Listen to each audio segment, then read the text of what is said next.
Hey ladies, welcome to my channel. I am Esther, and if you know me at all, if you've watched anything of mine, you know that I'm a huge Harry Potter fan, and Amanda, my best friend who was doing this with me previously, she also loves it. So we make it a habit to go to the Wizarding World of Harry Potter as often as we possibly can. We're both season pass holders.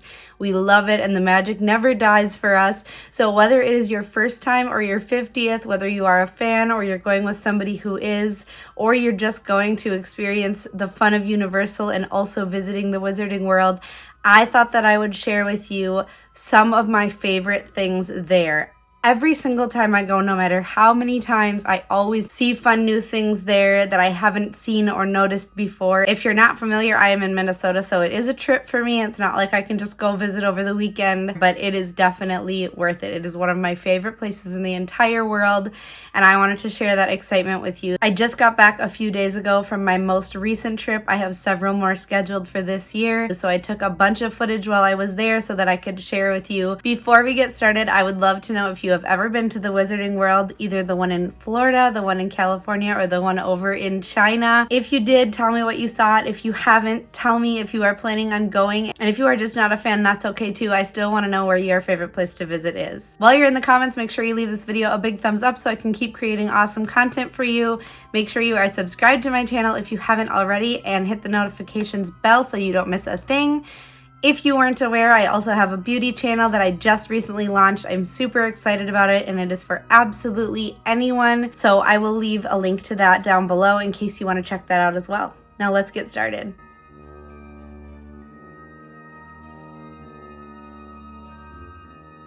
So the first thing I want to talk about is the atmosphere. There is something so fun about just being at a theme park, going to a theme park, any theme park, but Universal is honestly my favorite. It is just beautiful. It's fun to be there with other people who are excited. Like you saw Amanda dancing, she's excited too. But in the Wizarding World, the atmosphere is second to none. It is absolutely immersive and so detailed and just so fun to dive into the sets that are so similar to the books and the movies and everything that you see and imagine to be true when you are a fan of this series. It is so immersive. Every detail is well thought out. It is beautiful, it is realistic, and it's just fun to be there.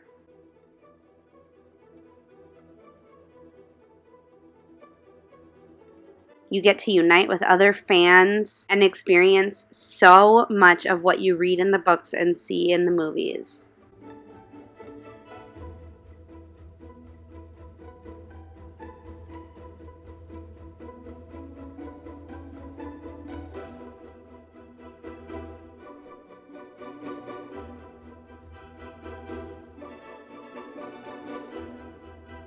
The second thing I want to talk about is the food. This is honestly enough of a reason for me to travel. Butterbeer, ice cream, all of it. A couple things outside of the Wizarding World that are worth a mention are Voodoo Donuts, our favorite place to get the most scrumptious, artisan, crafted donuts. Absolutely delicious and so many options. Another favorite of ours is a restaurant called Cowfish. It's in City Walk, and if you like sushi and burgers, you will love this place. It is delicious. The food and cocktails are absolutely wonderful, and we go there at least once or twice every time we visit Universal. Look at how beautiful. The quality and the ingredients are great. Another one in City Walk is Vivo Italian Kitchen. Recently they redid everything, and they now make their pasta from scratch every single day. How can you say no to that? Another one is the Chocolate Emporium. Their cocktails and desserts are scrumptious, but their food is really good too. And the last one I want to mention is the Mexican restaurant in City Walk. The food is really good. Of course, that's what we're talking about. And if you are getting breakfast on your way into the park, I would recommend the Today Cafe in Universal. It is delicious. In the Wizarding World, you have the Leaky Cauldron on one side in one park, and then the Three Broomsticks on the other. The menus are almost identical. There are a few differences, but it is European themed food, and this truly is just like how we ate when we were in London and Europe. It is delicious. It is relatively affordable as far as theme park food goes, and you get a full, delicious English meal. You can eat there for breakfast, lunch, or dinner. And then, of course, they have snacks and cocktails. They have a couple of exclusive beer brews just for Universal. There are 3 exclusive brews that you can only get in the Wizarding World, so you definitely should give those a try, as well as a really good Long Island. And then this is the Fishy Green Ale, one of my favorite drinks. It is non-alcoholic, so anyone can enjoy it. One thing we can't go without is lots and lots of ice cream, and Florian Fortescue's ice cream parlor is a must. It is delicious. We eat a lot of ice cream when we go, and I can't leave the food menu, guys, without talking about butterbeer. You can get it hot seasonally as well as cold and blended. All 3 are delicious. You can't go there without trying it. Even if you're not a fan, it is delicious. The third thing that I want to talk about are the rides. So this is the Forbidden Journey, where you actually go inside Hogwarts and ride on a broomstick. There is so much fun detail. Just waiting in the line is exciting. Wait till you get on the ride. It's even more fun. But the detail inside of Hogwarts, the entrance up to Dumbledore's office, you get to see Dumbledore, you get to see some of the characters, you get to see Snape's classroom. So many details. The pictures on the walls talk. Everything that you love and know from the movies and books is true inside the castle. And just the wait in line is worth it, honestly.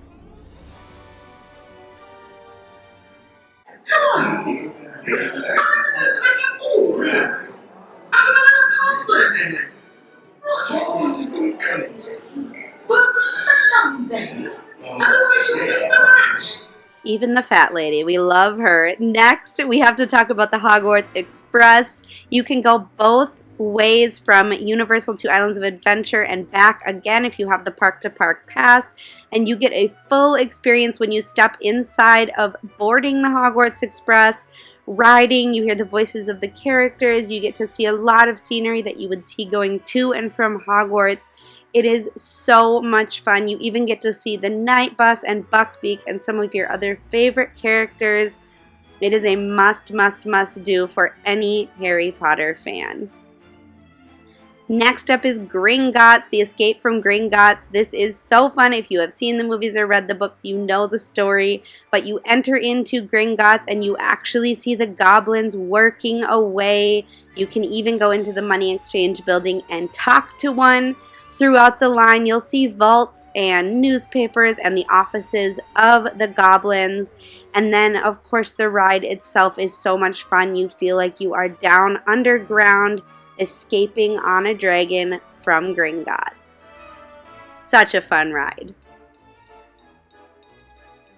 And we can't leave the park without mentioning my very favorite, which is Hagrid's Magical Creatures Motorbike Adventure. The detail is insane, and it is such a fun ride, arguably the best one in Universal.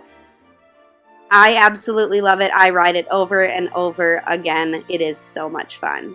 Now, this one isn't in the Wizarding World, but it is my favorite ride outside of the Wizarding World, and it is the Hulk. It is such a fun roller coaster. I did speed this up. It's not quite this fast, but it is fast. It is fun, and if you like thrill rides, you have to do it.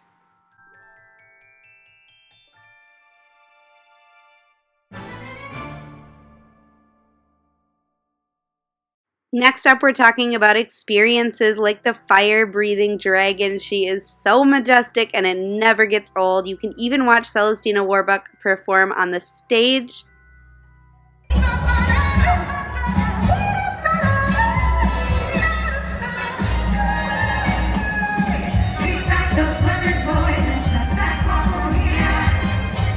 And along with her, you can see the Frog Choir and several other themed performances throughout the day if you just check the app. Next up, you can buy an interactive wand and cast spells all over the park. There are even seasonal activities like Halloween where the Death Eaters come out. You can meet the Night Bus guy, the one who talks just like the real Night Bus. You can even climb aboard the back. Then you can stand on the porch of 12 Grimald Place, and you can even see Creature peeking out of the window if you look.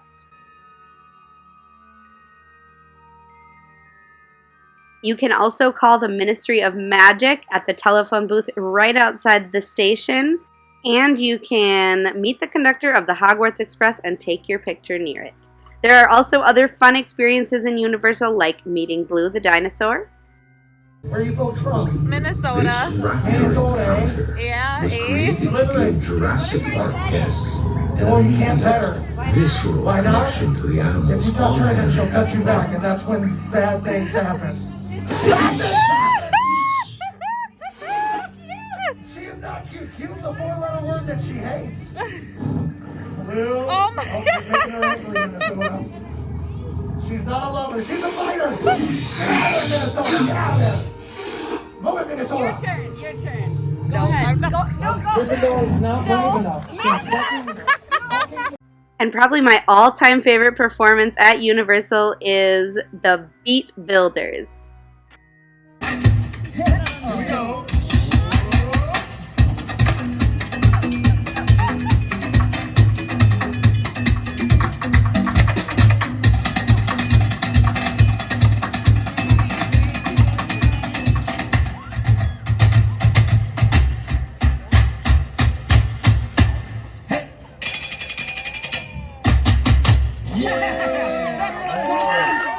Next, we're talking about shopping. There are so many fun shops where you can buy lots of souvenirs and fun things. My favorite is the clothes because I wear them all the time. Some of my favorites are Wiseacre's Wizarding Equipment and the Magical Menagerie, where you can buy all the animals from the books and movies, and you can even meet the snake that was in the zoo that Harry talked to when he found out he could speak Parseltongue. You can, of course, get robes as well and all sorts of other equipment for Hogwarts. And you can visit Ollivanders and participate in a wand ceremony where the wand will choose you. My friend Cullen got to do this, and it was so much fun. You can pick up some candy at Honeydukes. There are so many magical options, and my personal favorite store is Borgin & Burke's because I love the dark arts. So this is my favorite. It is in Nocturne Alley, which, if you're familiar, is where the dark wizards go. And there is so much detail and fun things to see in there, as well as things to buy. You can even take a picture next to the Vanishing Cabinet. Next, we are talking about the details. This is probably the best part, is just the attention to detail. Every sign, every single thing in the Wizarding World has been carefully planned out. No expense was spared in this, and it shows. Every time I go, like I mentioned in the beginning, I see new things. I notice new details that brings the magic even more to life. I think that people who aren't fans can still appreciate it, but if you are a fan, this is something you have to make the time to visit because it is truly magical, and it comes alive around you with the music and the details and everything else that they put into the Wizarding World. Hopefully you enjoyed our trip to the Wizarding World today. Thanks for coming along with me. I really had fun sharing a lot of my favorite things with you. Hopefully I helped to make your next trip a little extra special. If you haven't already, make sure you give this video a thumbs up, subscribe, and hit the notifications bell. Thanks for watching, and I'll see you next time. Don't forget to spread love today. Bye.